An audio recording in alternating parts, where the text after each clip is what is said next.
So this is going to be another movie review. This one's called Torn Curtain, 1966. I'm giving it 3 out of 5 stars. It tears you apart with suspense. Paul Newman, Julie Andrews in Alfred Hitchcock's Torn Curtain in Technicolor.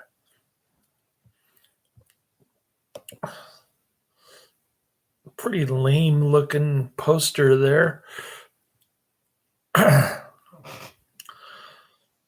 Torn Curtain is a 1966 U.S. spy political thriller film, one of my least favorite genres of Hitchcock, directed by Alfred Hitchcock himself, starring Paul Newman and Julie Andrews, written by Brian Moore. The film is set in the Cold War and concerns a U.S. scientist who appears to defect behind the Iron Curtain to East Germany. While Hitchcock's longtime collaborator Bernard Herrmann composed a score for the film, it was ultimately rejected, marking the end of their working relationship, which spanned 8 films. The film's final score was composed by John Addison. Torn Curtain was released in the U.S. on July 14th, 1966. Upon its release, the film was not well received by critics, who derided the plot and the pacing. The film was a financial success, grossing $13 million worldwide over its $3 million budget. Production company Universal Pictures, color process Technicolor, distributed by Universal Pictures, release date July 14, 1966. In the U.S., running time 128 minutes. This movie's way too long. I like the plot twist in this movie, but then the last half of the movie is country United States, languages English and German, budget $3 million, box office $13 million. In 1965, Michael Armstrong, a U.S. physicist and rocket scientist, is traveling to a conference in Copenhagen with his assistant and fiancée, Sarah Sherman, played by Julie Andrews. Clint Eastwood double feature recommendation, Joe Kidd and Unforgiven.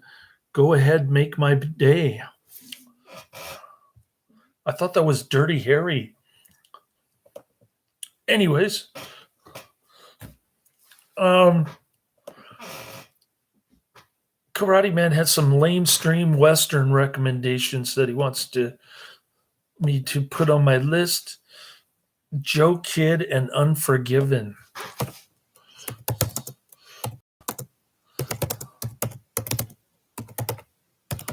Of course, this has nothing to do with the movie that I'm reviewing tonight.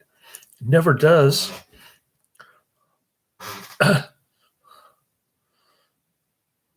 We're talking different portrayals of the tough guy hero.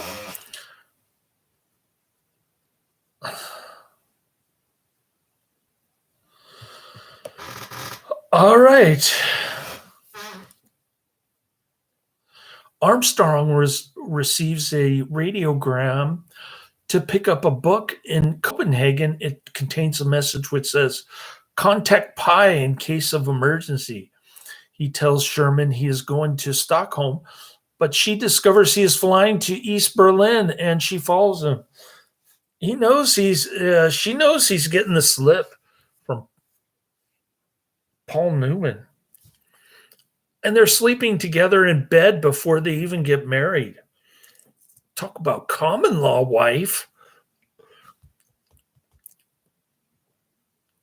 When they land, he is welcomed by representatives of the East German government. "Welcome, comrade."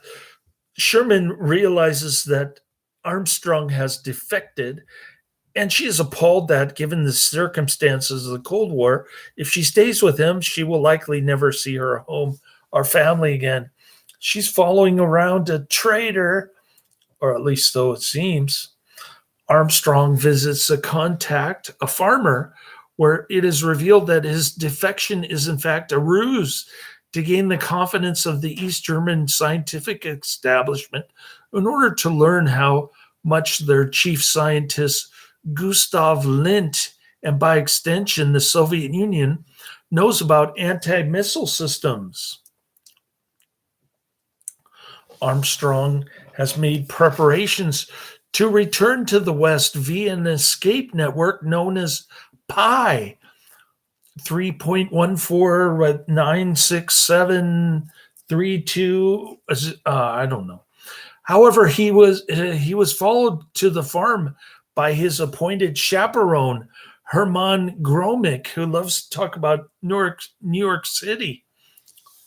An East German security officer, Gromick realizes that what pi is, because it's written in dirt in front of the house, and that Armstrong is a double agent. And Gromick is calling the police. A torturous struggle commences that ends with Gromick being killed by Armstrong and the farmer's wife. Very long kill scene. They try like 3 times to kill this guy, and he still won't die. So they stick his head in the oven to turn it on, and he's dead. Gromick and his motorcycle are buried on the land. The taxi cab driver who drove Armstrong to the farm, however, sees Gromick's picture in the newspaper, and the taxi cab driver reports him to the police. Visiting the physics facility of Karl Marx University in Leipzig the next day, Armstrong's interview with the scientist ends abruptly when he is questioned by security officials about the missing Gromick. The faculty try to interrogate Sherman about her knowledge of the U.S. Gamma 5 anti-missile program, but she refuses to cooperate and runs from the room, even though she has agreed to defect from East Germany. So it appears that they are already starting Star Wars in 1966. They couldn't even start it in 2025 if they wanted to. Armstrong catches up with her and secretly confides her actual motives and asks her to go along with the ruse. Armstrong finally goads Professor Lindt into revealing his anti-missile equations in a fit of pique over what Lindt believes are Armstrong's mathematical mistakes. When Lindt hears over the university loudspeaker that Armstrong and Sherman are being sought for questioning, he realizes that he has given up his secrets while learning nothing in return. Armstrong and Sherman escape from the school with the help of the university clinic physician, Dr. Koska. So Paul Newman is doing all this.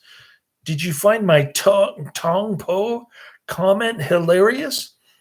Yeah, it was pretty good.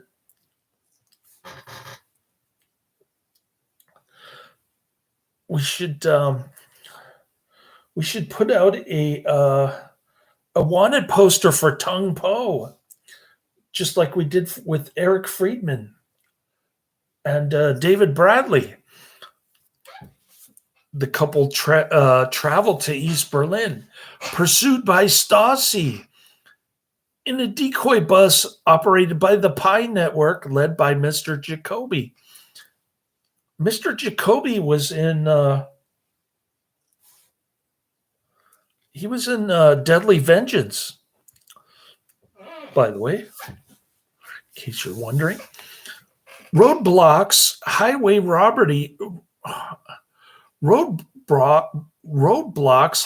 robbery by Soviet army deserters and bunching with the real bus result in the police becoming aware of the deception, and everyone aboard is forced to flee. Get off that bus. It's a fake bus. While looking for the Friedrichstabe post office, the two encounter the exiled Polish Countess Kuzinska, who leads them to the post office in hopes of being sponsored for a U.S. visa. She just dying to go to the U.S., the land of freedom. I mean, communism.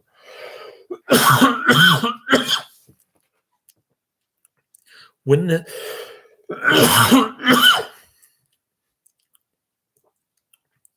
when they are spotted, Kuzinska trips the pursuing guard, and Kuzinska allows Armstrong and Sherman to escape to their next destination. Two men approach them on the pavement, one of whom is the farmer. He gives them tickets to the ballet as part of a plan to smuggle them to Sweden that evening inside the ballet's troop luggage. Pretty clever way to get out of East Germany. My aunt escaped from East Germany. She lied to the East German soldier. While attending the ballet and waiting to be picked up, they are spotted and reported to the police by the lead ballerina who flew to East Berlin on the same airplane as Armstrong. Armstrong and Sherman escape through the crowd by shouting, "Fire!" Like everybody in East Germany knows what fire means. They get squashed. They're hidden inside two hampers of costumes and ferried across the Baltic Sea to Sweden on an East German freighter.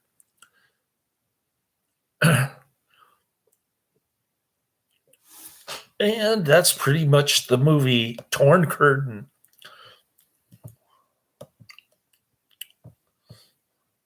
Legend has it that he's still alive but MIA. He never dies in the Kickboxer franchise.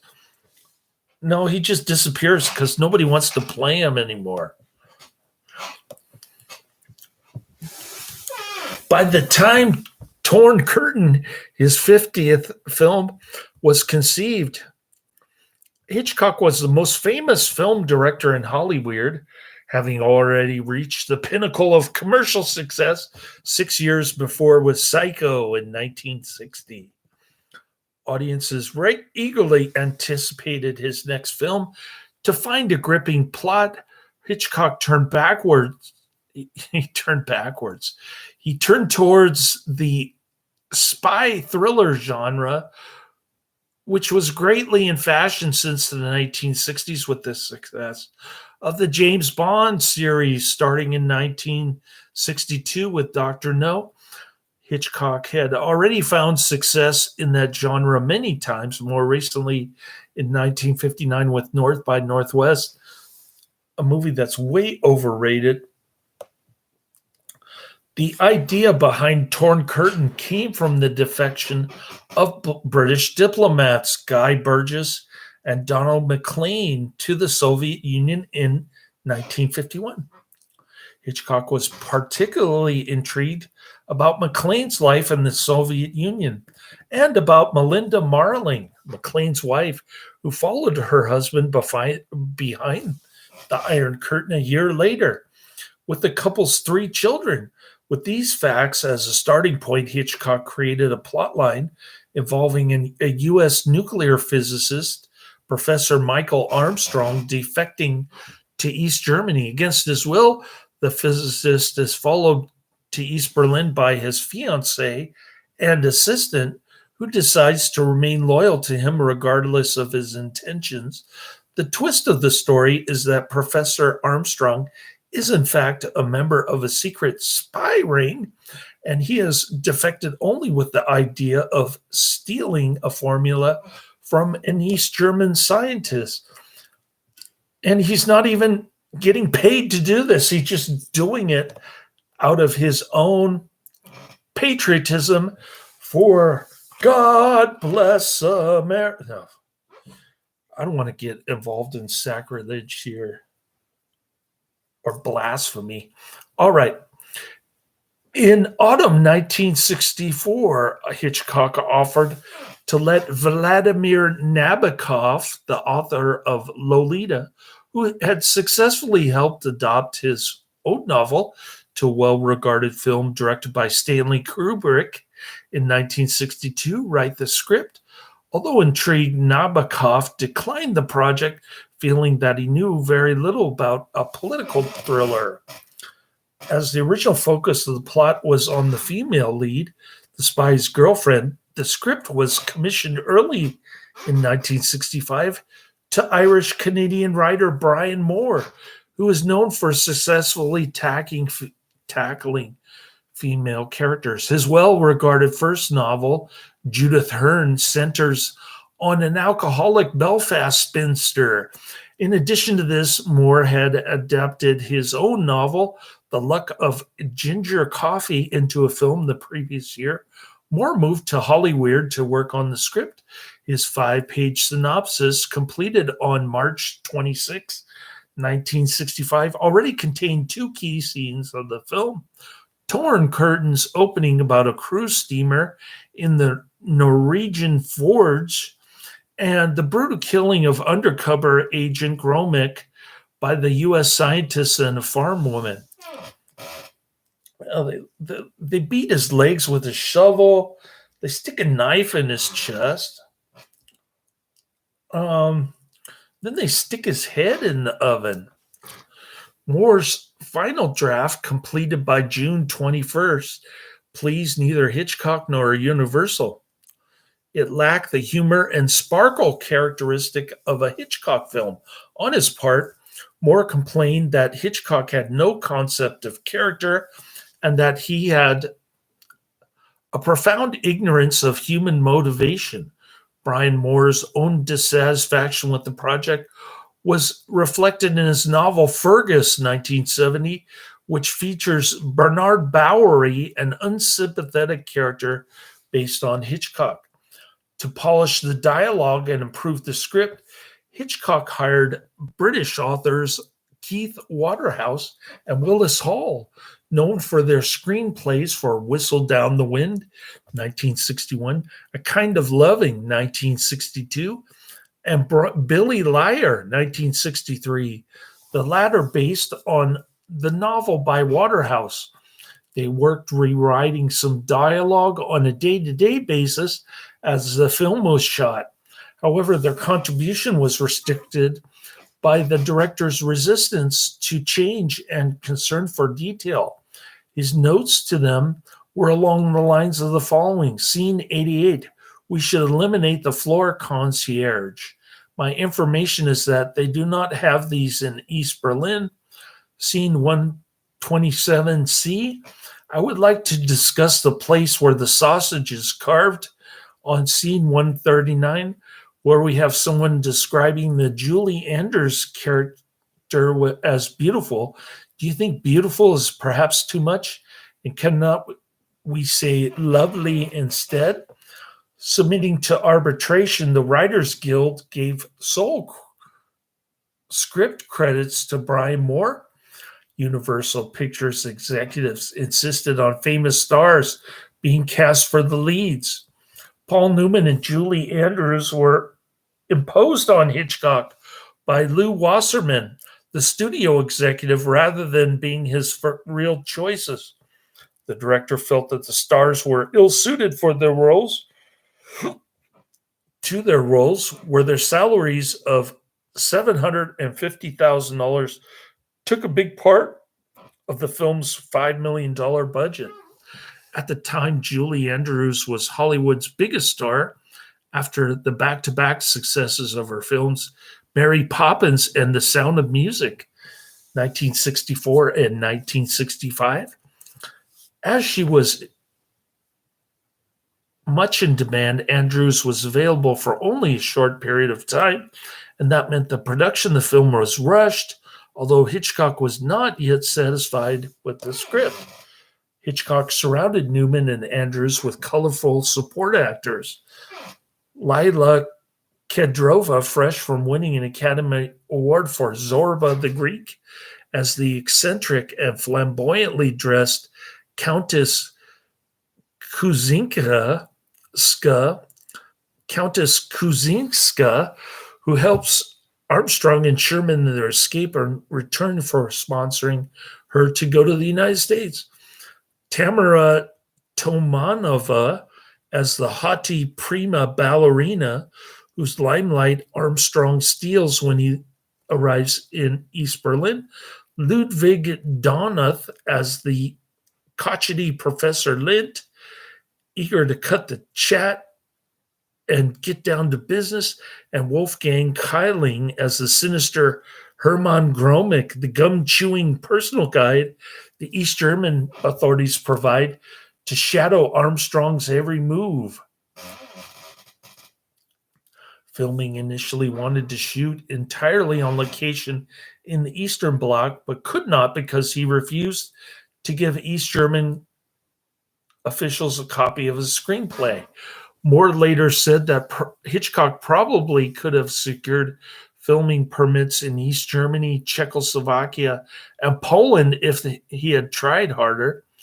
Principal photography of the film began on October 18, 1965, on Stage 18 at the Universal Backlot in Los Angeles.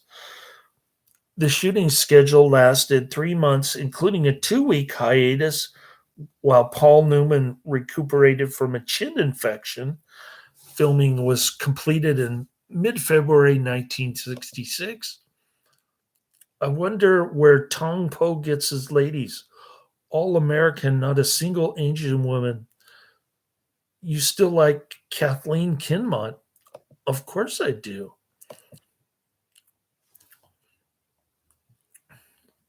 I don't know why. I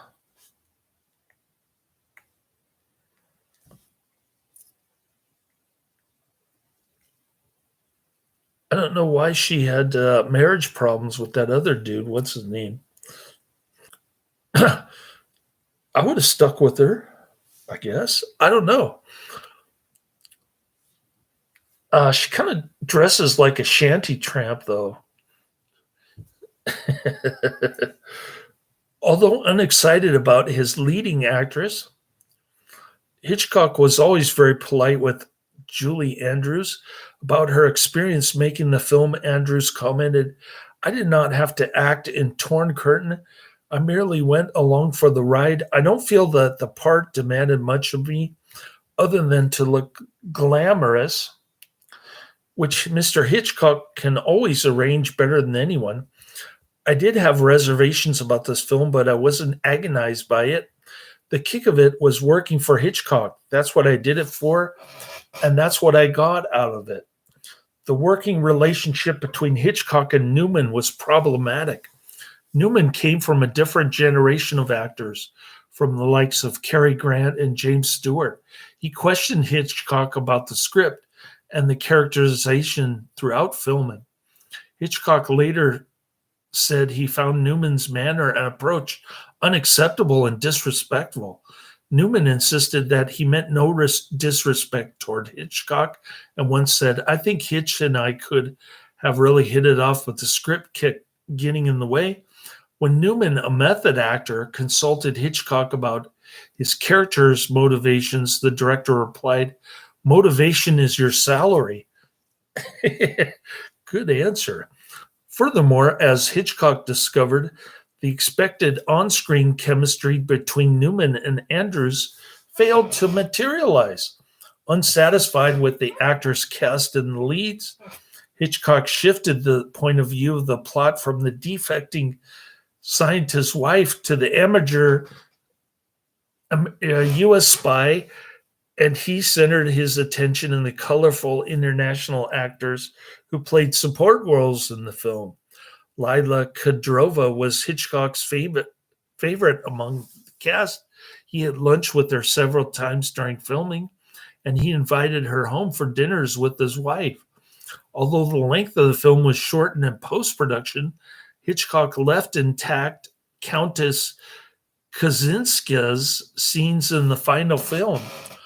The film's climax in theater was filmed on Soundstage 28 at Universal Studios. Stage 28 was also used in the 1925 version of The Phantom of the Opera with Lon Chaney Sr. Great film. Filmed 41 years earlier, as well as the 1943 version. The set was demolished in 2014. Perhaps the best known scene is the fight to death between Armstrong and Gromick, a gruesome, prolonged struggle. In conversation with Francois Truffaut, Hitchcock said that he included the scene to show the audience how difficult it can be to kill a man because a number of spy thrillers at the time make killing look effortless. Alfred Hitchcock's cameo is a signature occurrence in most of his films. In Torn Curtain, he can be seen 8 minutes into the film, sitting in the lobby of the Hotel de Angleterre holding a baby. The music playing at this point is an adoption of Funeral March of a Marionette, the theme for Alfred Hitchcock Presents. Steven Spielberg told James Lipton on Inside the Actors Studio that a young man he sneaked into the soundstage to observe the filming. That as a young man he sneaked onto the soundstage to observe the filming, and he remained for 45 minutes before an assistant producer asked him to leave. Oh, he's getting his Steven Spielberg got his internship on the Hitchcock set from 1966. The production occurred during the 1965 Watts race riots, leaving Keeling disgusted with U.S. society. As a result, after the film was released, he defected to East Germany in real life, calling the United States the most dangerous enemy of humanity in the world today and guilty of crimes against the Negro and the people of Vietnam.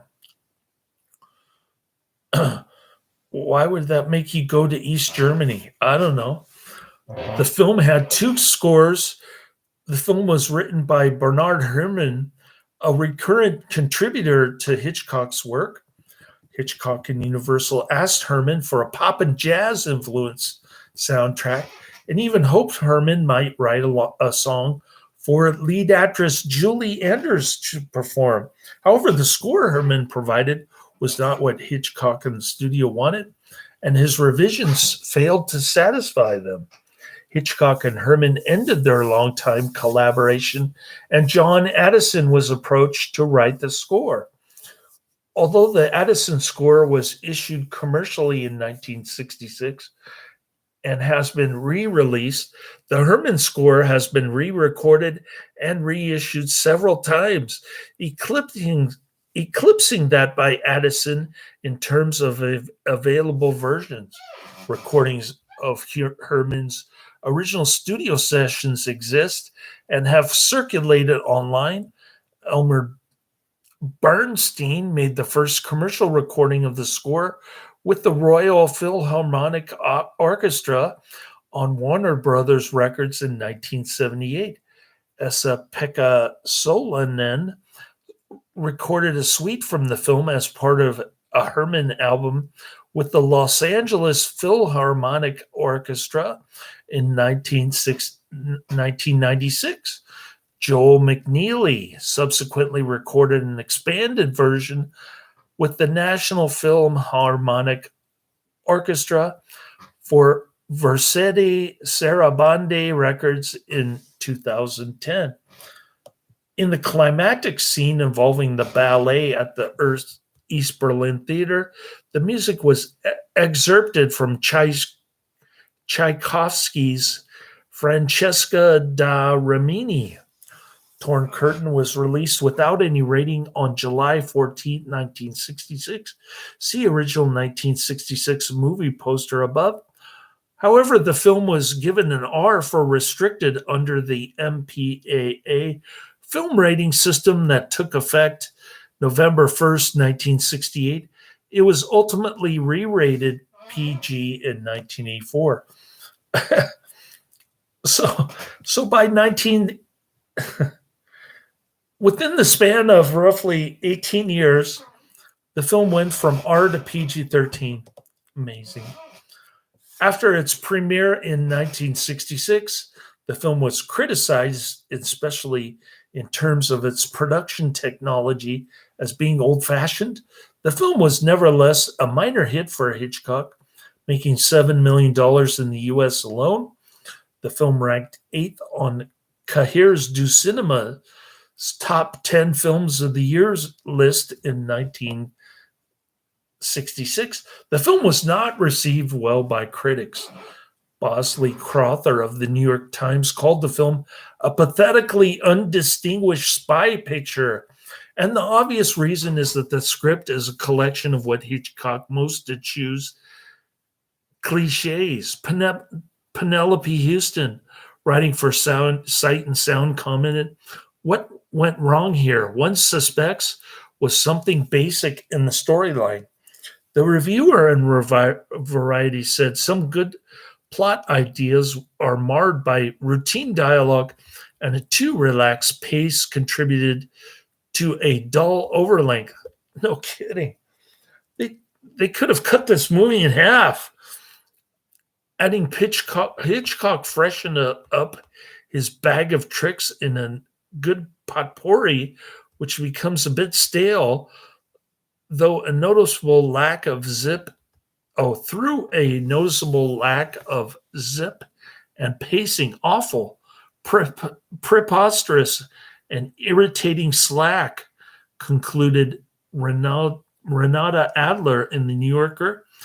The monthly film bulletin wrote, "Up until about that point at which the plot makes itself clear, Torn Curtain is as good as anything Hitchcock has ever done in his other 49 or 51 films. The letdown comes with the verdant studio hillock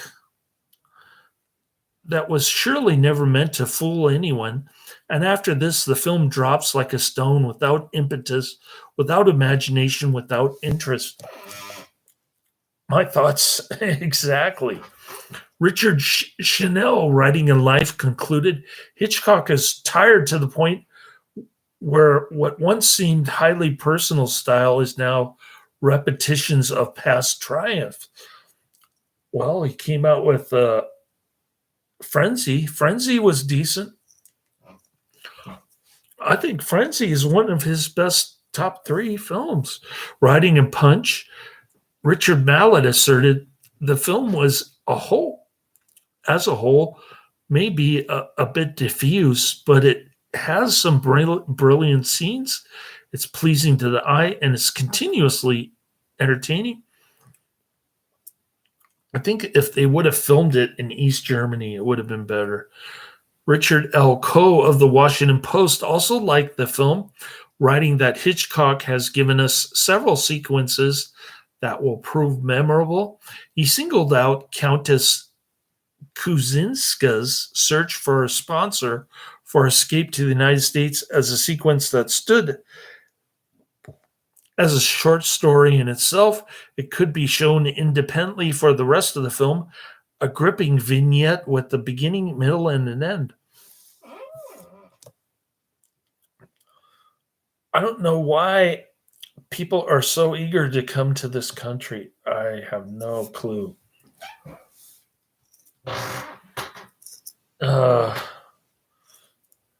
Okay. We have the 12 communist planks passed into law for 100 years here in this country, and people still want to come here. I mean, I understand East Germany in 1966 was pretty grim living standard. And that's the only reason why people would want to come here, I guess. Torn Curtain holds a 63% rating on review aggregator Rotten Tomatoes based on 32 reviews with an average rating of 6.4 out of 10. Not bad. Pretty decent rating on Rotten Tomatoes. But we like IMDb on this channel, so I'm going to pull up IMDb.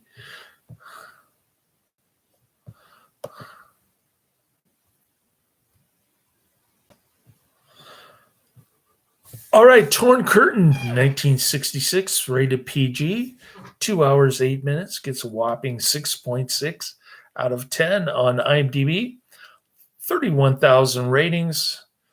The movie poster looks dumb and ridiculous. An U.S. scientist publicly defects to East Germany as part of a cloak and dagger mission to steal a formula before planning escape back to the West. The escape plan was more intriguing than the actual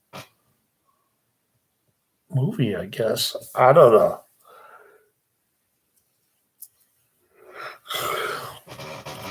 It was sort of interesting, but not really. Here's a more flattering review. This person gives it a 7 out of 10. Second Take is the name of the reviewer. And Second Take's review is called Underrated and If No Gem, Still Fascinating for Newman Alone. What's fascinating about Paul Newman?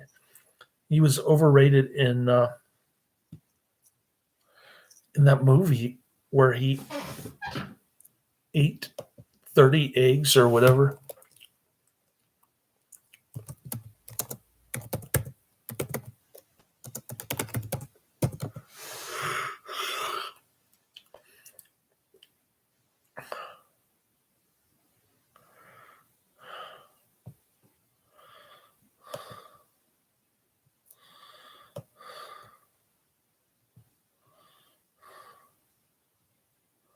Cool Hand Luke. That's the name of the movie that I can't figure out. Cool Hand Luke. All right. I'm going to try clicking on this review to see if I can pull it up.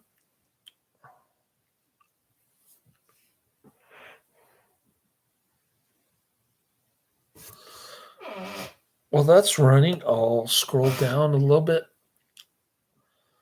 More like this Topaz, which is third on my list, I think. Or is it fourth on my list?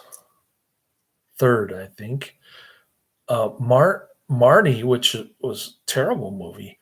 Family Plot, great movie. And Frenzy, another great movie. I think Hitchcock's last two movies were great. His 60s movies, not so great.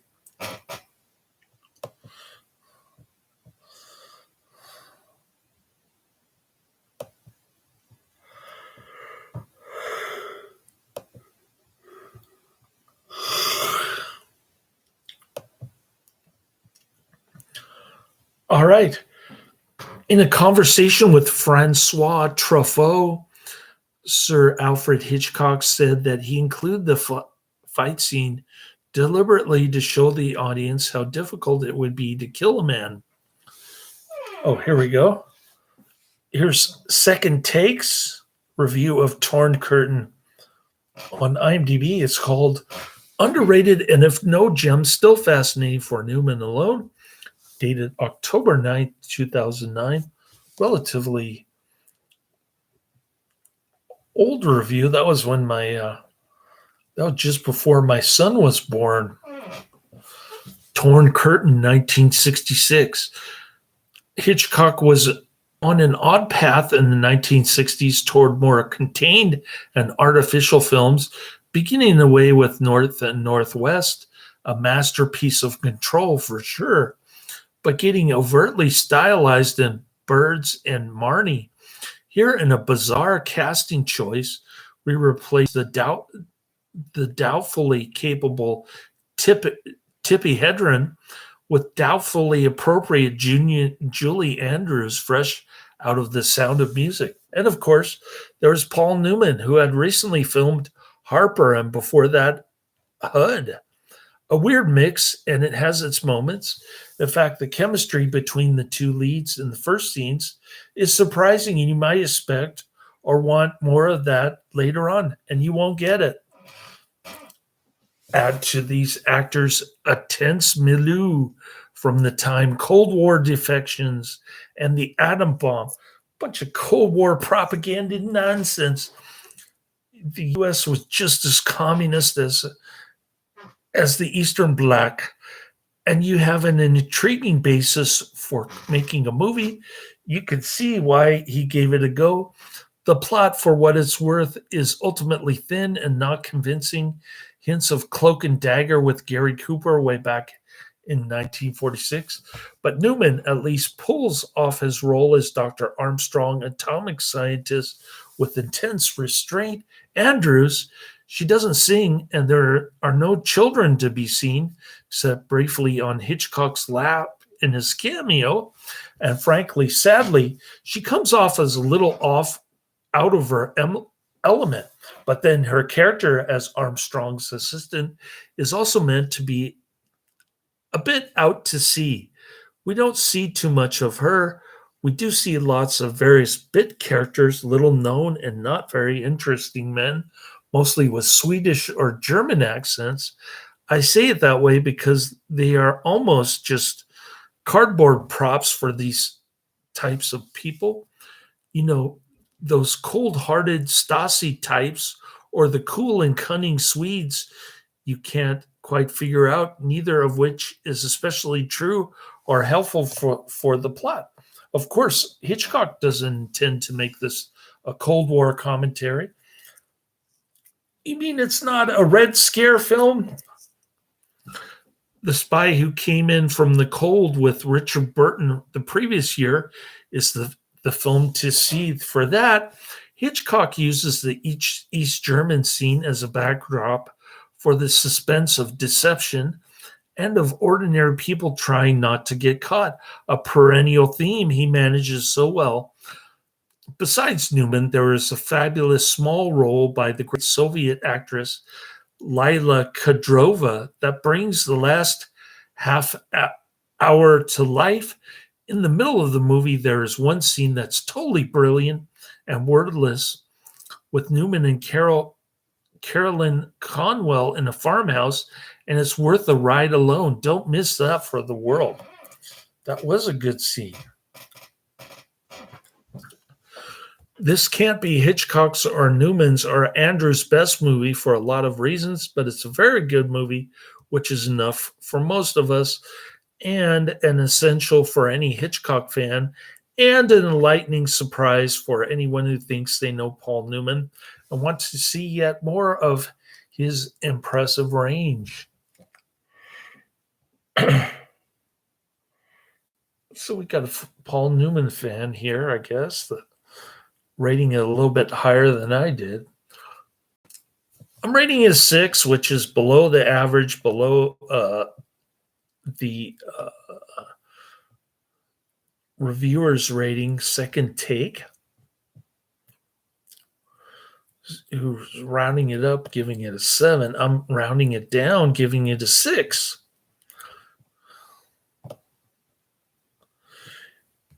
Okay, we're talking about In a Conversation with Francois Truffaut, Sir Alfred Hitchcock said that he included the fight scene deliberately to show the audience how difficult it can be to kill a man, because several spy thrillers at the time made killing look effortless.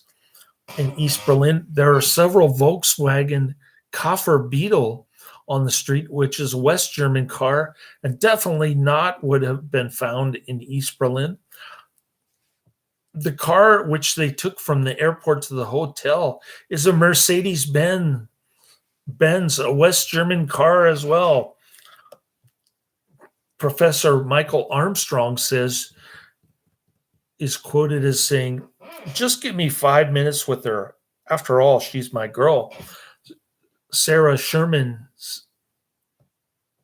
is quoted as saying, "Put that in the past tense." In the original version, various German dialogues are translated to English, i.e., at the airport. In the German version, these translations were removed. Additionally, letters written in English were replaced with letters written in German. This was edited into Earthquake 1974. Torn Curtain, main title uncredited, written by John Addison. Release date July 27th, 1966 in the US. Country of origin US.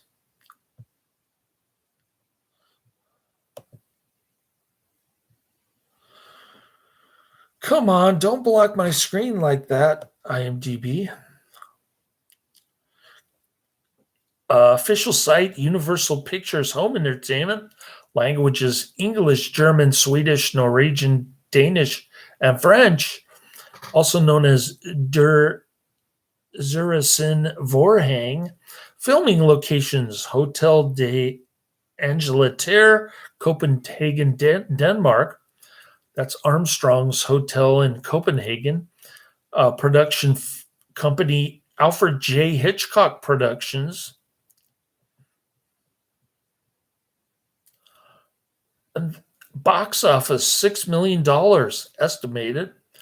Gross worldwide $613. All right. Let's go down my list, shall we? Number 1 is Popeye the Sailor Man. I'm in the Army now, 1936. I'll get to that before I take my nappy poo. Kickboxer 5 Redemption is number 2, sorry. Number 2 on my list is Kickboxer 5 Redemption, 1995. And then number 3 is Topaz, 1969. And then I'm done with Hitchcock, I think.